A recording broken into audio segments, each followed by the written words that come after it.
आज हम लोग करंट इलेक्ट्रिसिटी का न्यूमेरिकल नंबर 1 मीन्स 3.1 ये एक्सरसाइज का न्यूमेरिकल है। और इससे पीछे वाला वीडियो जो हम relation between EMF, terminal voltage and internal resistance को डिस्क्राइब किया है, वहीं पे इसका फॉर्मूला आपको मिल जाएगा। तो पहला न्यूमेरिकल है आपका करंट इलेक्ट्रिसिटी का।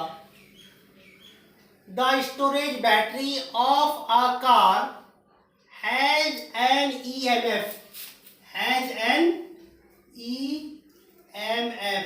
EMF means electromotive force of 12 volt. तो इस क्वेश्चन में इलेक्ट्रोमोटिव फोर्स मीन्स ई का वैल्यू कितना दिया है 12 वोल्ट। तो सॉल्यूशन में हम लिखेंगे given E is equals to 12 volt. If the internal resistance of the battery is 0.4 ohm means small r जो है 0.4 ohm दिया है। What is the maximum current that can be drawn from the battery? कह रहा है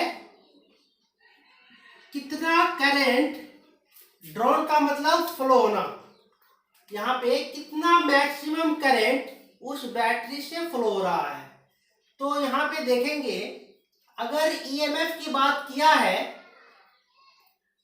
और internal resistance है और एक्सटर्नल रेजिस्टेंस नहीं है। अब इस बात को समझते हैं एक सर्किट से, जो हम relation between terminal voltage, internal resistance और ईएमएफ के बीच में हम जो रिलेशन ड्राइव किए थे, तो वहां से हम एक सर्किट बनाए थे जिसमें एक सेल था और सेल के पैरेलल में एक बैटरी हमने कनेक्ट किया था।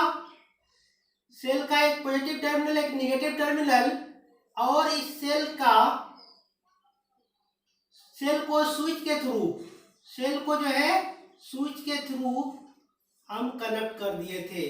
तो यहाँ पे जो की था या स्विच था उसको हम के से रिप्रेजेंट किए थे। तो अगर ये की क्लोज होगा तो करंट फ्लो होगा, अगर ये सर्किट ओपन होगा तो करंट फ्लो नहीं होगा। तो आइए क्वेश्चन को फिर से समझते हैं।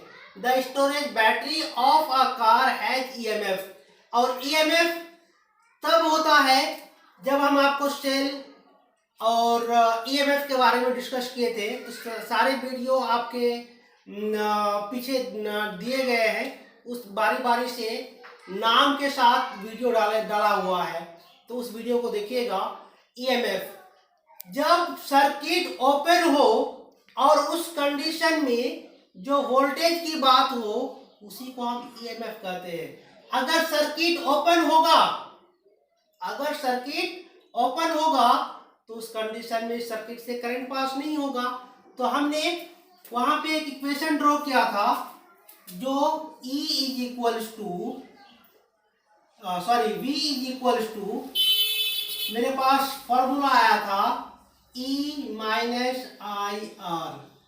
तो एक चीज का ध्यान दीजिएगा, अगर ये सर्किट ओपन है इसका मतलब टर्मिनल वोल्टेज क्या होगा, 0 होगा, और टर्मिनल वोल्टेज जब 0 होगा तो ये हो जाएगा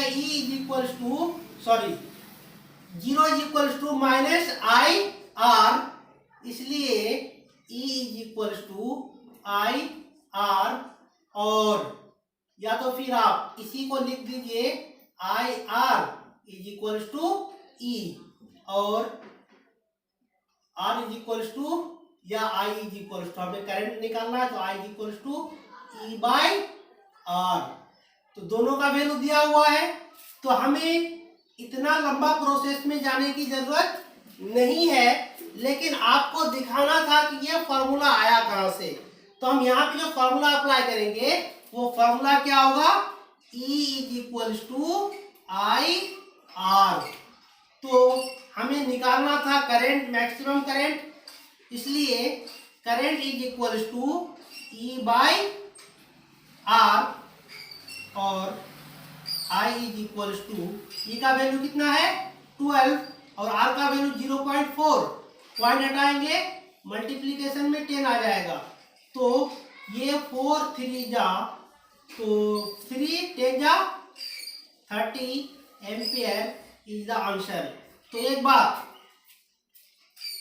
आपको न्यूमेरिकल को करने के समय ये करने की जरूरत नहीं है, डायरेक्ट आप इस फॉर्मूले का इस्तेमाल कर लेंगे कि E is equals to I R, क्योंकि ऐसे में सर्किट ओपन रहता है जब बैटरी की बात करते हैं, और बैटरी में जो वोल्टेज स्टोर होता है उसी स्टोरेज वोल्टेज को हम कैपिटल E या स्मॉल e से रिप्रेजेंट करते हैं, और रेजिस्टेंस जो इंटरनल होगा उसको स्मॉल r से।